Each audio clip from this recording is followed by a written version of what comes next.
Parmi les nombreuses nouvelles fonctionnalités qu'offre Adobe Photoshop CS2 figure entre autres le moyen permettant de pouvoir créer ou modifier un raccourci clavier existant. Pour ce faire, utilisez la commande fenêtre, espace de travail, raccourci clavier et menu, ou bien par l'intermédiaire de la commande édition, raccourci clavier. En guise de démonstration, nous allons créer un raccourci clavier d'une commande qui n'en est pas pourvue, comme par exemple image, réglage, luminosité, contraste. Nous nous rendons donc à la commande édition raccourci clavier et nous pouvons constater que les raccourcis clavier peuvent être créés pour les menus d'application, qui ne sont entre autres que les commandes accessibles par la barre des menus, ou bien les menus des palettes, qui sont les commandes accessibles dans les options de chaque palette, ou bien pour les outils.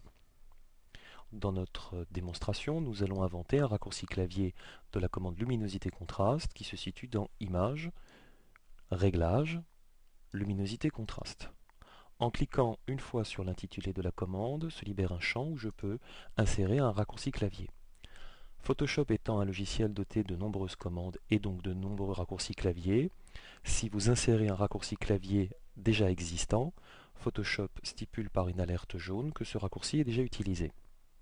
Dans notre exemple, nous allons solliciter un raccourci de type pomme CTRL-C qui est disponible et nous allons cliquer sur le bouton Accepter puis OK pour faire en sorte que ce raccourci soit existant. En nous rendant dans la commande image, réglage, luminosité, contraste, nous pouvons constater que ce raccourci clavier maintenant est valide et que la touche CTRL est représentée par un petit chapeau juste devant l'intitulé ou la représentation de la touche pomme.